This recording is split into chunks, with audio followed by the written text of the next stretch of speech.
everybody. It's great to be with you. It is Phil Friedman here, standing in Surfside, California, Orange County. And I'll tell you, Tropical Storm K has come ashore, so I thought I'd join you and give you a little bit of a report. Very little wind here so far. We're expecting to get some stronger gusts here in the very near future, but maybe 10 knots at most, and it's warm.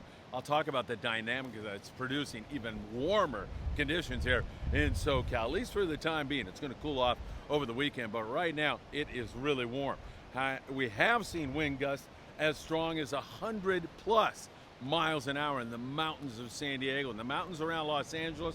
We should see that exact same kind of dynamic. Now remember, Hurricane K, it was a Cat 1, Category 1, went ashore on Thursday near Punta Eugenia along the Baja coast. Since that time, it has moved up, lost power, and become a tropical storm, and now we're getting the effects of that here in Southern California.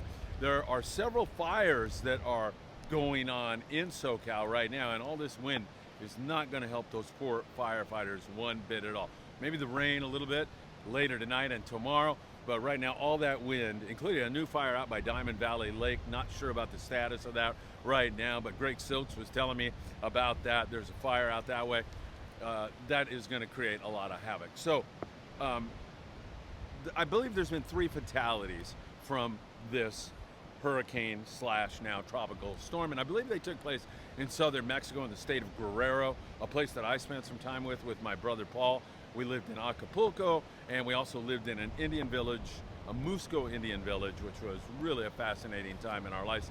My brother Paul found the place, and we were there for several months teaching English and learning different customs and the culture of the Musco Indians. Anyway, so to get back to this storm right now, this storm is moving counterclockwise. And when it interacts with the mountainous ranges here in California, it produces an east to west flow, similar to Santa Ana winds. And there's some compression that takes place that also adds to the heat, makes it much warmer, and then it blows all that. So east to west means inland to the coast, and it's just moving all that hot air to all these people who've had it with this hot weather. And this rain actually falling on my bald head feels pretty darn refreshing. Not heavy rain, just a little bit right now. Now down towards San Diego, we're starting to get more and more heavy rain, so we'll have to watch that very, very closely. There are flash flood warnings in Los Angeles, San Diego County. We've got flash flood warnings in Vegas, Arizona. We've got them all over the place because it's a very volatile time. And even though, as you look back there, you can see it's flat calm, that can change, boom, like that. And this wind could whip up and really create some havoc.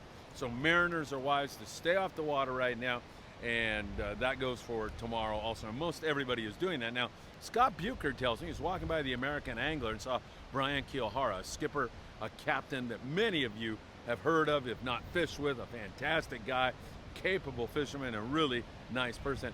He tells me that Scott said that the Intrepid is leaving to go up to Fort Bragg and catch albacore.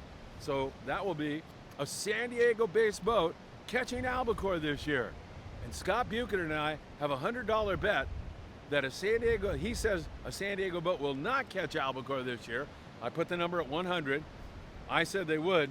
Now the question is, does this count or not?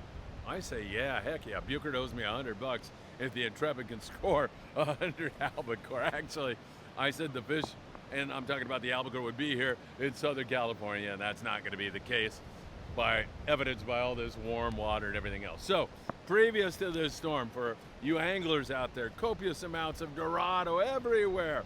Now the question is, are we going to see other species get pushed in here with this tropical storm and the warm water that brings in all those species? And we're talking about blue marlin, black marlin.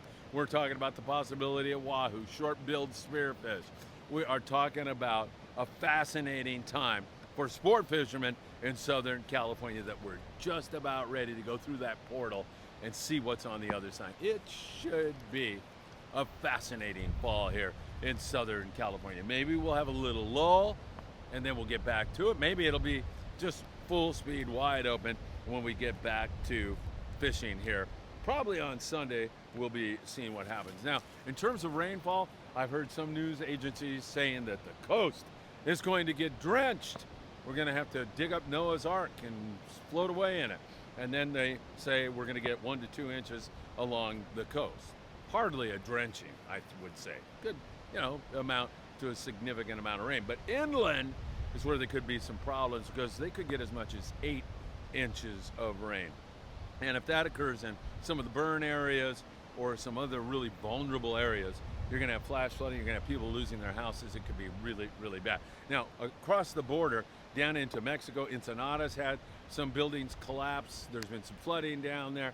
Of course, Mulegé, way down there, really had a rough time of it. There's been some areas of Baja California where the infrastructure is not all that great, and they have suffered because of it. So there's a lot going on. The only thing we're missing here is thunder and lightning. Now, as I look around, there's kids over here goofing off in the playground. There's a guy surf fishing. There's 1, 2, 3, 4, 5, 6, 7, 8, 9 surfers. There's a lady and her kids over here goofing around. So nobody seems overly concerned right now. All we need is a nice little thunder and lightning storm tonight to make it feel like we are actually in Costa Rica or southern Mexico or Florida, for that matter. So there you have it, everybody. The storm has arrived, and here in OC, not much so far, but it's early. The wind and the rain are supposed to come a little bit later tonight, and we certainly got a preview of it down in San Diego, where those mountainous regions had winds over 100 miles an hour. Remember, hurricane force winds are 72 miles an hour, to put things in proper perspective. All right, and since no one's going fishing tomorrow, and since it's going to be a crazy day, it's a perfect time for you to come out to Bass Pro Shops and join us for our first podcast at BP. It's going to be a lot of fun. 1 o'clock in the afternoon, right in front of the big bass tank.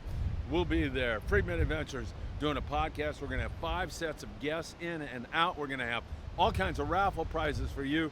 It's an opportunity for me to say thank you right before we get to 1 million views. That's coming up here shortly. I'm so happy that you have supported us. I mean, your unwavering support. 1 million views and literally thousands, tens of thousands of hours consumed by all of you. I can't thank you enough from the bottom of my heart to each and every one of you. All right, a little weather update. Intrepid going albacore fishing. I think the sport fishing fleet will get back to it on Sunday. What will be in the future? Who knows? It should be really, really fascinating. All right, don't forget morning briefing tomorrow morning. If it's not pouring rain, I guess if it's pouring rain, I'm going to be in the house doing the update. I wish you all the very, very best. Stay dry. Be careful if there is any thunder and lightning. It is no time. Don't get lulled into a state of complacency looking at that flat, calm ocean out there and no wind here. That can change in a moment in these kinds of situations. Extremely volatile. Thanks again, everybody. I'll see you tomorrow at Bass Pro Shops, 1 o'clock in the afternoon until 2:30. Thanks again for joining me this afternoon, and I hope to see you really, really soon.